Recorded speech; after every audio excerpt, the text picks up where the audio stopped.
Hi, I'm Amber. I'm from Lincoln, Nebraska. I love Finding Balance because they played a major role in the freedom I have today from food and body image issues. For over 20 years, they have walked beside me offering hope, encouragement, and prayer. They also helped me find quality Christ-centered treatment providers. Finding Balance is a nonprofit ministry that helps women find Jesus in the middle of their struggles with eating disorders and other food and body image challenges. We provide Christ-centered resources like prayer groups, the Old School Food Freedom Podcast, the Hello Freedom Community, and more to meet women where they are on their freedom journey. We are a crowdfunded ministry supported by monthly giving from people like me. To learn more or become a freedom giver, visit FINDINGbalance.com.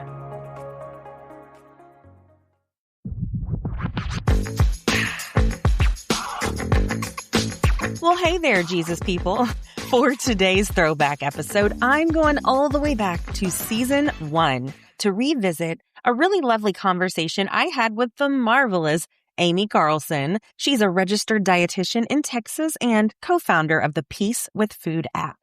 Together, we go straight to the heart of what culture tells us about our bodies versus what Christ actually says.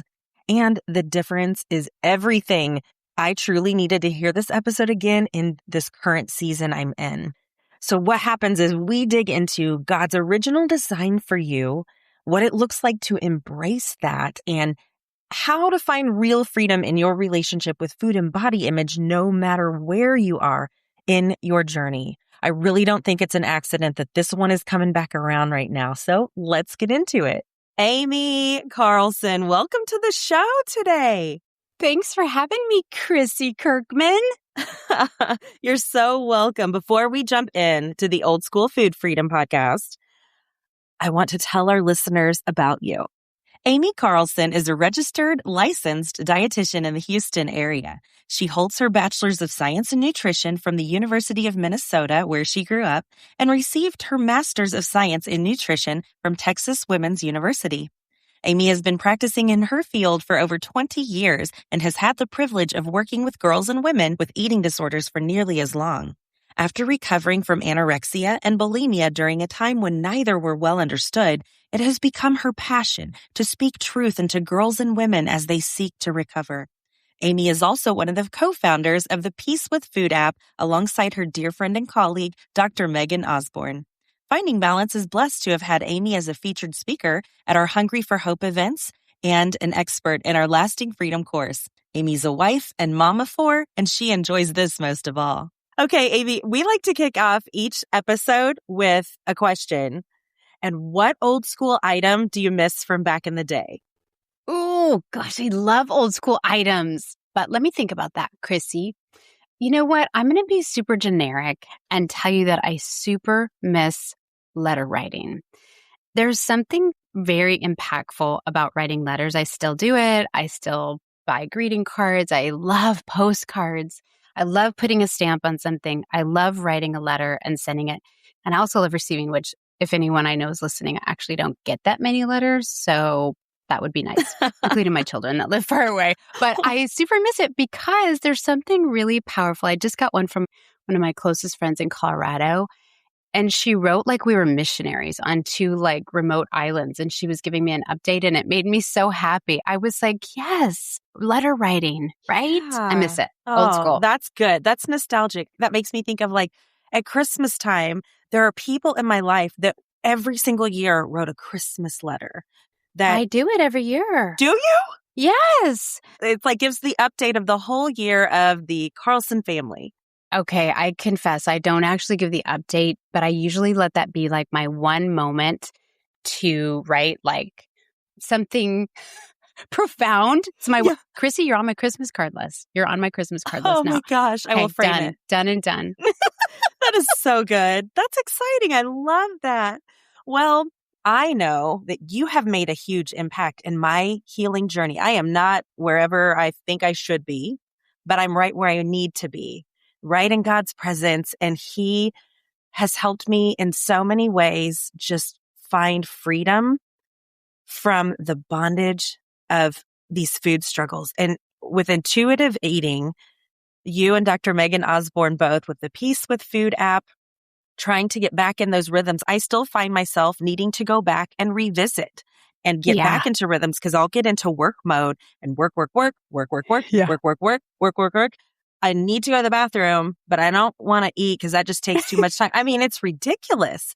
But intuitive eating, for anyone who doesn't know, can you just explain, what does that mean? If someone's never heard the concept of intuitive eating, like I like to say, well, it's really the way God designed our bodies to eat and think about food before this thing called diet culture came in and messed everything up. But that's my my layman's terms. How would you share that? That's actually pretty much it, Chrissy. And it's a wrap, folks. Chrissy's got it. And done. And done. You know what? Intuitive eating is a word that we use, but I taught intuitive eating long before I even used that language. And intuitive eating, you're right. It's just the way that our bodies naturally, if you think about a little kid and you watch a small child eat and you watch sort of their natural rhythms, which is they really experience hunger and they respond to it and they eat and they might say, I'm so hungry. And then they eat and they leave, a quarter of the sandwich and half the chips on their plate and they're done and they're going and playing because they're full and they've recognized their fullness cues and they walk away from food. That's the clearest example of intuitive eating I can give you, which is just that we listen to the natural rhythms of our body. And the reality is there's a lot of things that impact it as we age. There's a lot of things that impact it with our schedules, exactly what you just described. It's one of the reasons that Megan and I built the app, which was an exciting kind of journey in and of itself. But it's because not just people who are in recovery from an eating disorder, but people who are recovering their life coming out of the diet culture or just are confused about how to eat. And they need help trying to figure out what those rhythms are again. That's one of the reasons we do it. So intuitive eating is really just finding those natural rhythms again. And intuition is in the name itself, which is kind of finding that natural intuition, which honestly, a lot of people say to me, I don't trust my intuition with eating. And so we have to kind of go backwards and work our way forwards to that. So, and it's a long process. Do you see that it's a long process and worth it? Yeah. I tell people, put on your seatbelt. We're going for a ride. Like, get comfy, get your bags, get a book. Yeah. Cup of coffee. Yeah. A cup of coffee, get your playlist going because we're going to be in it for a little while. One of the reasons it's so complicated, and I know we'll probably talk about this more, but it's just that, one, we have a lot of factors that have interrupted that. If you have a history of an eating disorder or disordered eating, certainly we're working on recovering, from that. But we also have a culture that's immersed in the diet culture and really speaks that language very well right now. And so people who are coming out of that dieting culture, it can be very conflicting because those around them are there. So it is a long process and well worth it. And I just had a client who I adore, and she's in her 50s, and I've had her for several years recovering from an eating disorder, but really a lifelong, trauma and just a conflicted relationship with food for most of her life. And the other day she was just in tears in our session, and she just said, the freedom you promised I would have is here, and I can't believe it. And just to see that and just kind of watch that happen, I just said, nobody knows what happens in these sessions. Oh my goodness, I'm so excited, right? Like, it's just amazing. And it's amazing to see and amazing to watch. So yeah, it can be a process for sure. And I want that to be a word of encouragement rather than discouraging. I hope it would be a word of encouragement. It is so worth it. I love that you shared that, because instantly I was like, I remember the day that I felt that way. Wow. That the things that people were telling me, the things I was learning in the Lasting Freedom course and I was reading, and it actually clicked, and I realized that ice cream that used to feel like it had so much power over me has been in the refrigerator, the freezer now for 2 weeks.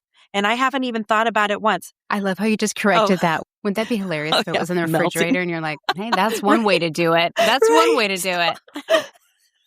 Right? It was there and you were like, oh, wait, I forgot I had ice cream in the freezer. Yeah. And it just, it's like the magnetic pull it feels like it had over you just goes away. And, we talk about old school food freedom, but there are a lot of old school food rules, old books that our parents, our moms have, read a book or done a program or something, friends share things with us, and we all mean well. I think that when we're doing this and we're talking about it in a community or with friends, it's because we all relate to the struggles and we want to find freedom, And we think that freedom will come in a variety of ways, or it should look like this, or now that I'm on more of a healed side of the journey, I see all these commercials and how they're just saying, like appetite suppressant. So you can go longer without eating and shut down your food cravings. Now I see it in a different light. I know, right? Because why are we trying to silence the voice that's trying to help our bodies be efficient, fully efficient? Yeah, absolutely.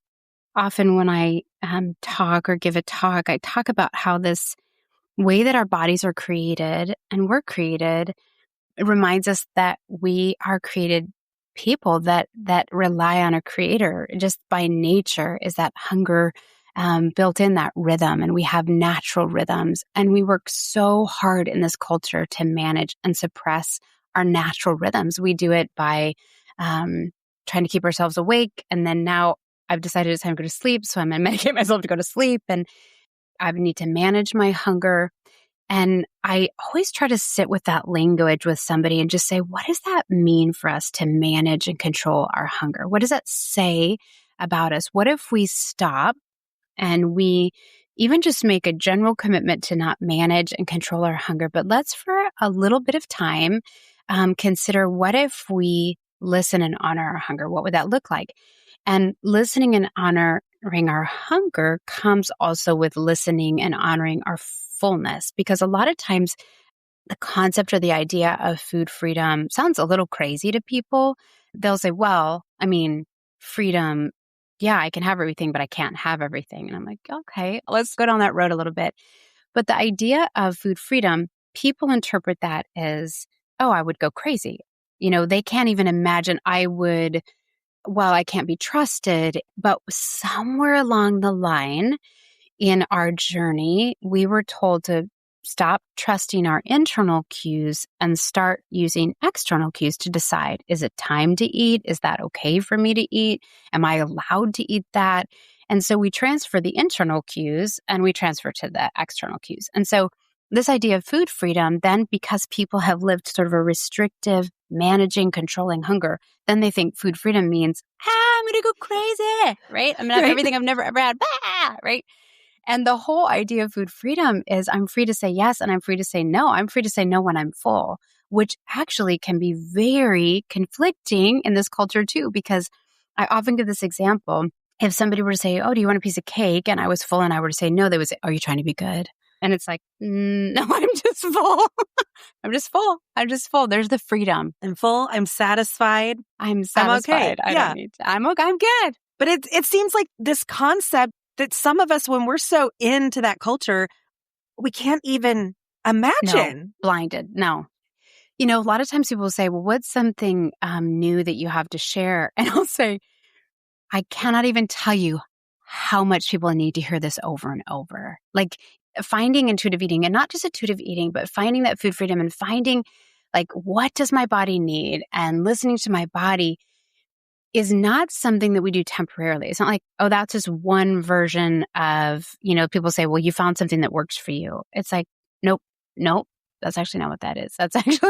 It is a forever thing. I have this beautiful, precious teen client who has gotten so much freedom over the last year. And she said, I literally thought I was going to have to diet for my whole life.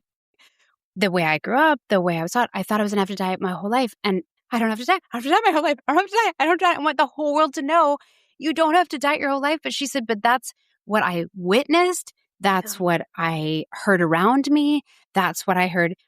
She is 17 and now knows she doesn't have to diet for her whole life. I feel like she's like a little bird that's just like flying, going, I don't have to diet.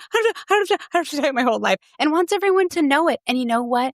She's not getting great reception. People are like, well, you found something that works for you. And it's like, wait, what? What? Like the reception is not that great because people can't imagine that that's true. Isn't that say something? Yeah. Isn't that wild? That says something. And, people talk about how far we've come. Let's just say as women, I'm so glad if there's men listening to this too. We want you here. I want you here. Yeah. But just think how far we've come as women when we kind of talk about like, oh, we can vote. We can, all these things that have happened even before, our lifetime, but with the last century. And yet we as women are still trying so hard to conform to one chair. I say it's like playing musical chairs and we're all trying to fit into the same chair. And it's like, no. There's one version of a body. And I'll show, old magazines to my clients, old ones that my mama used to have that are like diet, exercise, and the calorie restrictions are about 500 to 800 calories. And there's like images of women doing like slimming exercises. Well, I showed this to a college student not long ago, and she said, "Oh my word, that's crazy." And I'm showing her the images and we're laughing, we're giggling like over the horrific. It was like liver cutlets for breakfast, I mean, it was pretty, torture. It was a gag reflex. I'm going to be honest.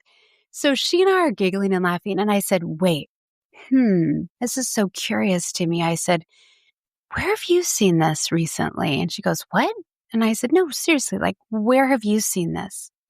And she sat there and she looked at me and she said, oh, Pinterest, TikTok, Instagram. And I said, yeah, same thing, darling. Yeah. It's the same thing. I said, the message is the same. And she just sat there kind of with that like stunned revelation of going, oh, that's gross. Oh my goodness. I'm letting some image on social media or something. And for women back then, it was magazines. And many of the authors of the dieting, self-control kind of books that my mom had were men with no degree in nutrition, or they were like an army guy and a chaplain. And it was just so like, wow, really? What's going on here?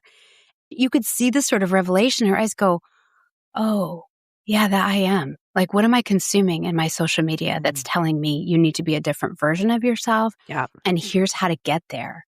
Because what happens is if we're talking about old school food rules, it's new school food rules. We just compound them and we just sort of add them to our list, and then we just keep putting them in our backpack, and we never take them out of our backpack to evaluate if they're true or relevant or anything. And suddenly the only thing I can eat is quinoa and baked beet. It's like, what's left? Right. Actually, that sounded really gross. I hope that did sound gross.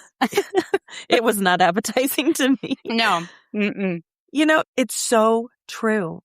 It's like we have to unlearn step by step all these things that we've learned.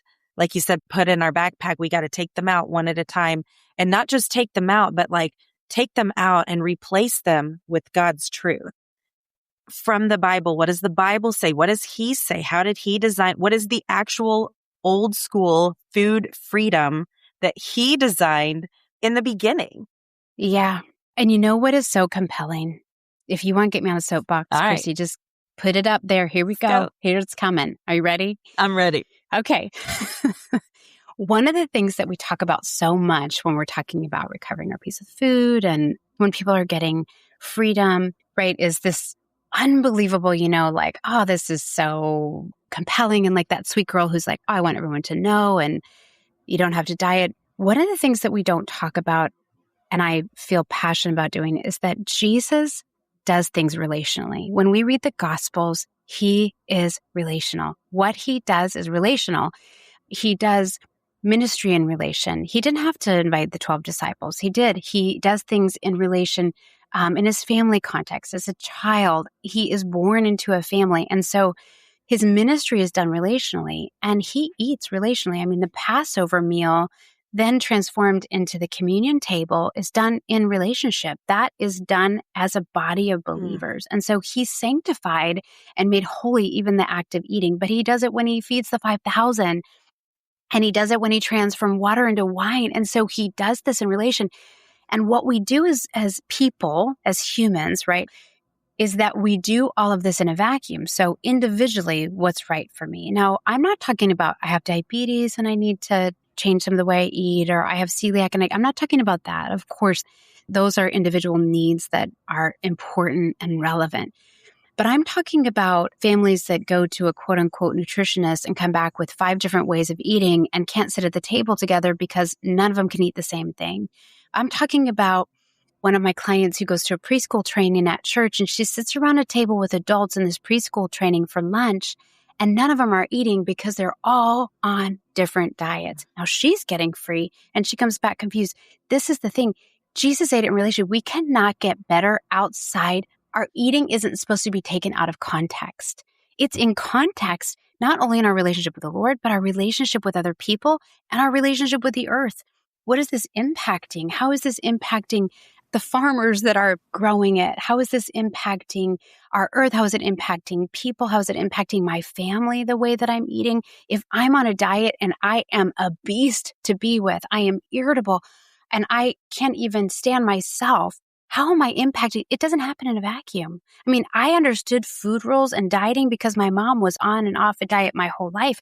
That didn't happen in a vacuum. It impacted me. I went on to have a full-blown eating disorder, not just because of my mama, but it doesn't happen in a vacuum. And so freedom doesn't happen in a vacuum either.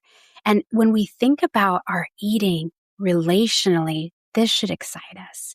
I'm sure you have a story of how you getting free has impacted those around you. Oh, of course. Right? And everyone who gets free has a story of how it impacts, because it doesn't happen just for us. And as believers, when our eyes are love your neighbor as yourself should impact the way that we eat. Isn't that interesting? It really is. You're like, I know. Curious. Yeah. I'm like internally processing. Wow, it's deep. It's deep.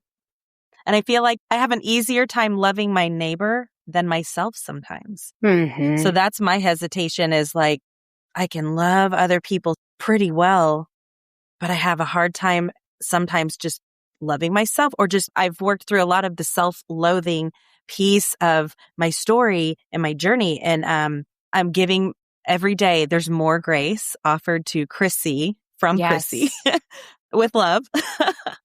Think about how beautiful that is, because your story, whether you want it to or not, positively impacts those around you. And it's nothing you have to do. You didn't have to force it or manufacture it. It just does.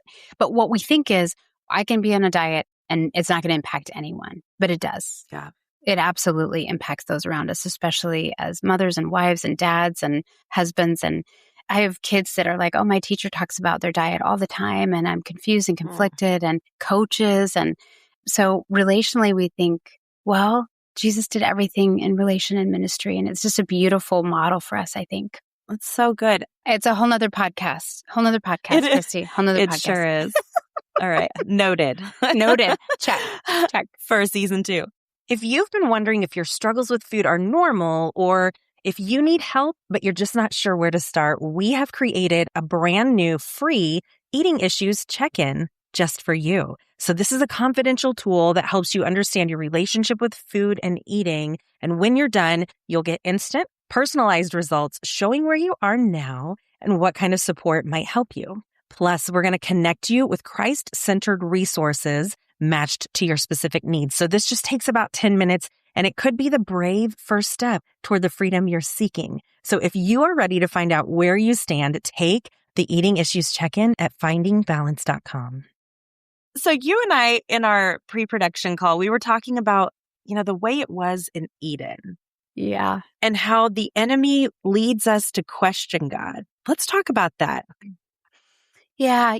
I love sharing this because I think as believers, again, we so often think about it just in terms of like, it's our own personal sort of battle and, I'm doing good or I'm doing bad with this. But one of the things that we see, again, relationally, right? Adam and Eve were in the garden in relation. The enemy, one of the things that he did right then and there that we bear witness when we hear this story is he questions God's character. To Eve, he assaults God's character really by putting into question, did he really tell you not to eat from that tree? And so, of course, we know that he did because we read it in scripture before that, just a few verses before. But Eve begins to question whether God, did he really say that? And then he says, kind of like, why would he say that, right? Like, and Eve begins to wonder, is God holding out on me? And then now I'm starting to doubt God's character, his care for me. He's holding out on me. And now I need to take it for myself. And so we're doing that all the time. And I loved your response. It's like the OG gaslighting, right? It's like the original gaslighting. How did I not see it? Like the enemy, that was the first example of gaslighting. Yeah. Right. Yeah. That we are being gaslighted. We're being gaslighted. Yeah. Gaslit, I don't know. I think gaslighting, gaslighting. Yeah, we are. I mean, he says to Eve, really? For real? Wait, for real? God said that? And Eve's like, wait, did he say that? And then basically she starts to question, and we do that over and over. God's holding on to me. I've got to take it for myself. God's holding on to me. He does not have my good in mind. Honestly, when we ask ourselves that, if I were to say, do I believe God has my good in mind? The reality is a lot of us live in bodies that we feel have betrayed us, that we feel that we have to control and manage. And the reality is we do. We live in a broken world. These bodies, they are subject to decay. They're subject to disease. They're subject to abuse. Most of my clients have experienced some level of trauma. These are broken bodies. And so what we're not trying to do is restore perfection, but that is what advertising tells us, that we are trying to restore perfection, and only in Christ are we perfected. And so we're trying to get from the world what only God can offer. That is a dead-end street, and we keep circling. It's like a cul-de-sac.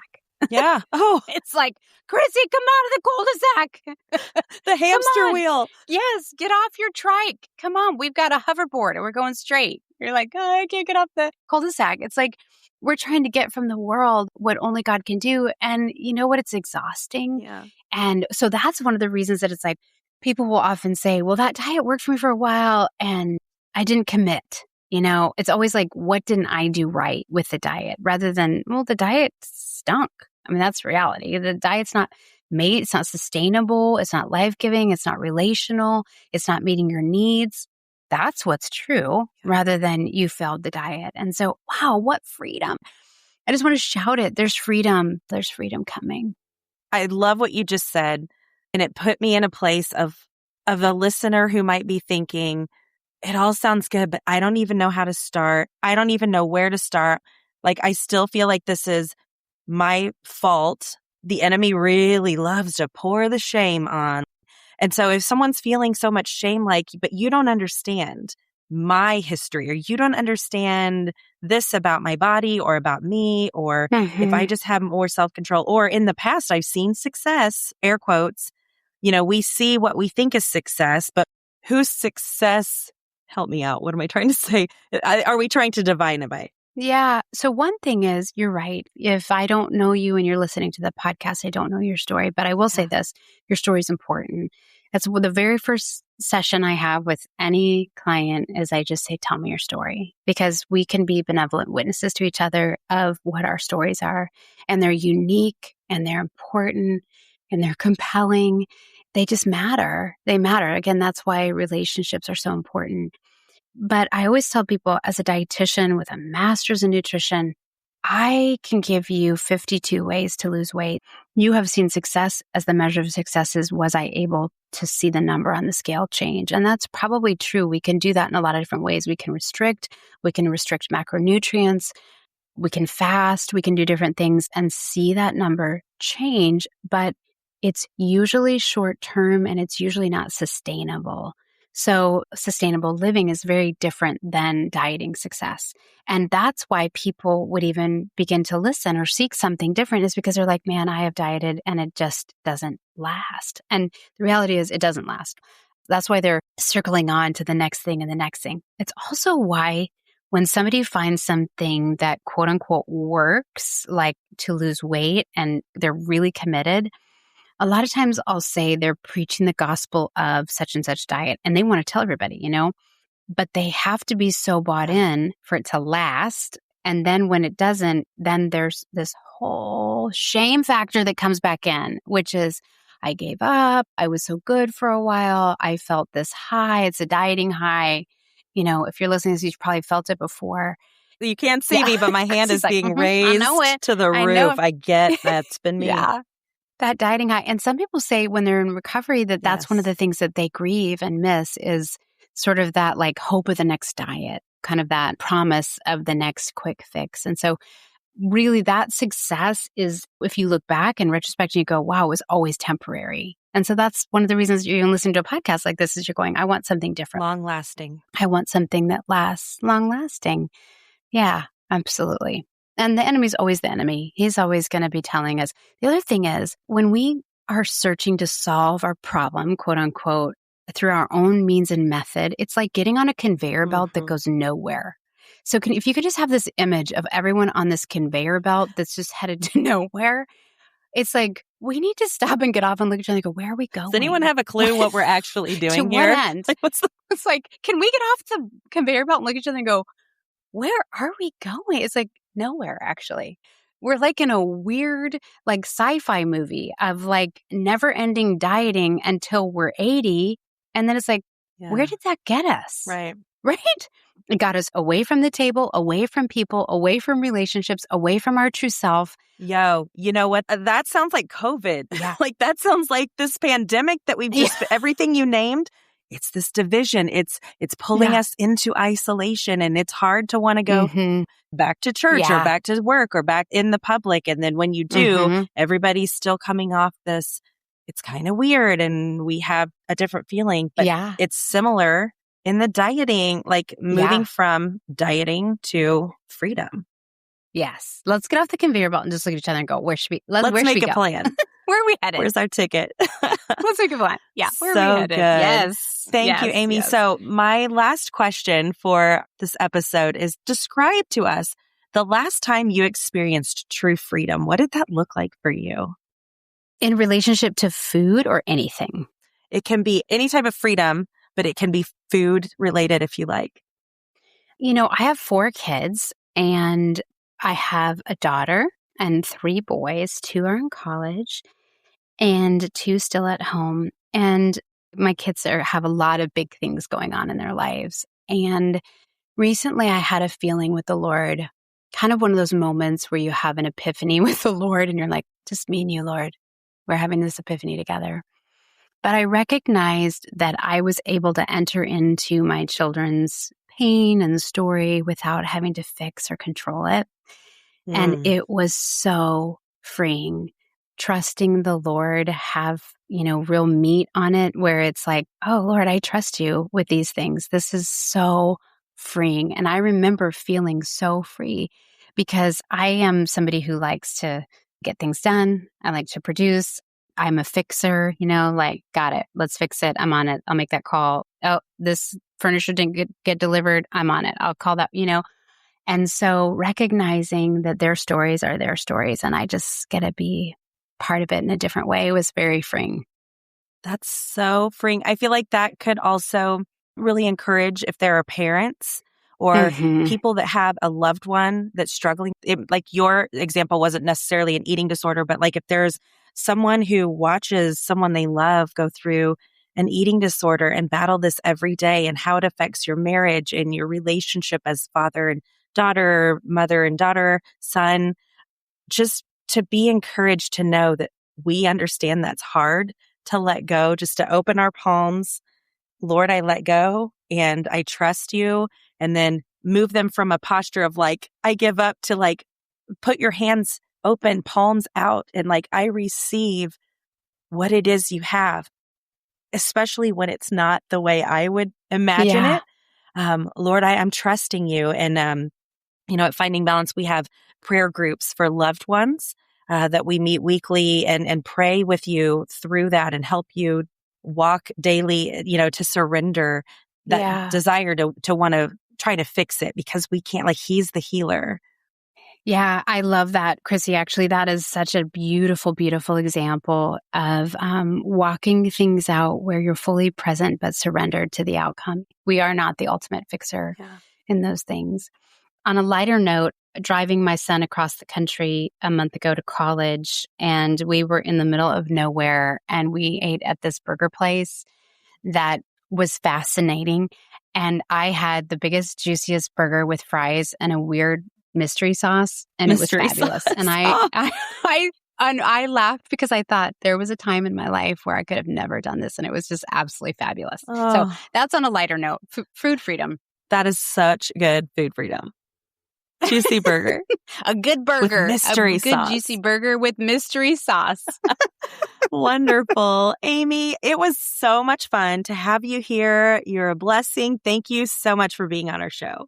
I am thrilled to be here, and I love all your listeners. So thanks for having me, Chrissy. Thank you for listening to the Old School Food Freedom Podcast. For over 20 years, Finding Balance has been helping people walk in freedom by discovering where Jesus fits into their struggles with food and body image. If you want more biblical truth and encouragement, head on over to FINDINGbalance.com and subscribe to our free daily vitamin devotional. While you're there, explore our Christ-centered Lasting Freedom online course and small group tools. You can help keep this ministry going by donating today at FINDINGbalance.com. See you next time. The content in this podcast is for informational purposes only and is not intended to diagnose, treat, or prescribe a particular course of action. If you have or suspect you may have an eating disorder, please consult your healthcare provider. If you desire to receive faith-based care, visit ChristianTreatmentFinder.com to browse professionals with a Kingdom campaign against eating disorders.